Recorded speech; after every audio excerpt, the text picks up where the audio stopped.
Hello everyone, No Respawns here. Hope you're having a grand week. So in this video I'm going to show you how to deal with the rather horrendous snapping that features in several of the structures and objects you can place in the outposts in Starfield. Quite a few people mentioned this to me, that they were really struggling with putting things next to each other because it would snap from a mile away, and I'm going to show you how to not completely eliminate it, but it'll definitely help you deal with it a little bit and you'll be swearing and screaming a lot less. So let's just jump straight into it. So I am on Titan right now. So first and foremost, if you're wondering where I am, this is one of my outposts that I'm slowly building up, but let's just show you what I came to show you. So we're going to use Hydroponic Hab A, my beautiful assistant. We're going to plop this one down. I'm going to get it about that height. Let's have another taller actually. Bump. Right, okay. So I placed one thing down already. For those who don't know what I'm talking about is this. So if I just kind of try and put something next to each other, it immediately just does that. It's absolutely nightmarish. Now, what you need to do is basically you need to use the snapping against itself. So I'm just going to show you. So what we actually do, and a good way of doing this is actually use something to get it level first. So let's get it level. I'll probably do. Pop that on. You don't have to do this little bit where I'm just adding these on here. It just means that this is now going to be level with that. Or I can use the silhouette here as the same. So it still does the snapping there, but I can, you see, sort of pull it back. Ooh, I can get it close enough, but it's fine. It still gives me a frame of reference for having it facing the right way.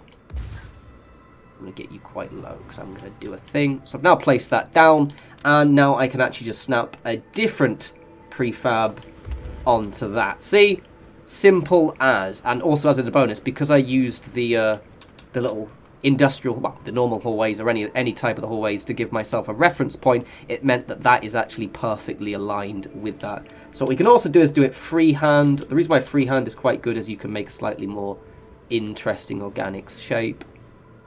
Let's put it about there, I think. Make it a little bit higher. I've quite fallen for this, like, hexagon one.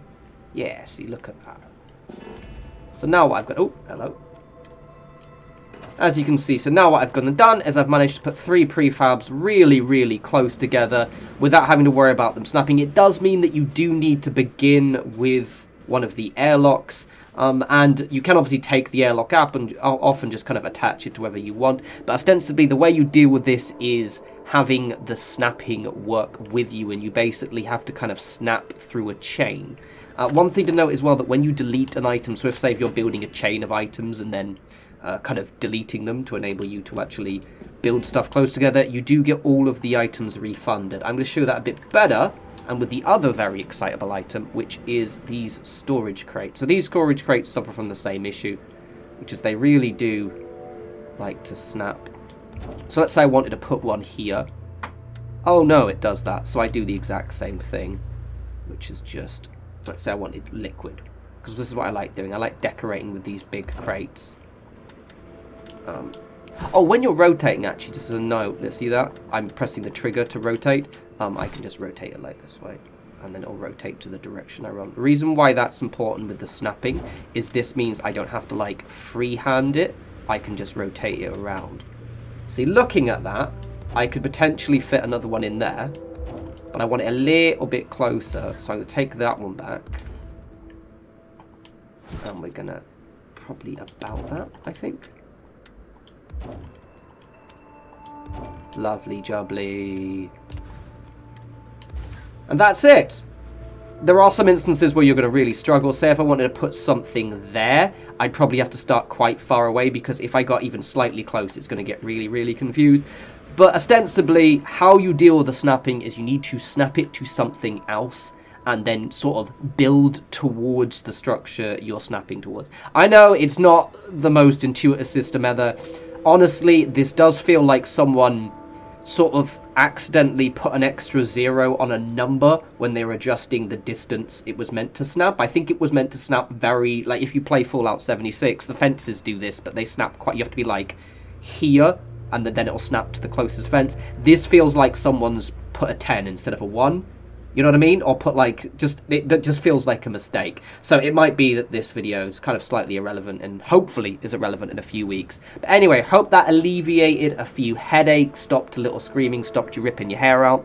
As always, follow me on Twitter at norespawns, follow me on Instagram, follow me on TikTok. Posted my first TikTok the other day. Did quite well, very pleased. I'm posting another one soon, which is going to be a tour of my new ship, Arvak, which is, I named Arvak after the horse from Skyrim. I don't know, I can't see it because I have a landing pad over here. It's somewhere. It's a really cool looking ship. Anyway, I love you all. You enjoy the rest of your week. You take care.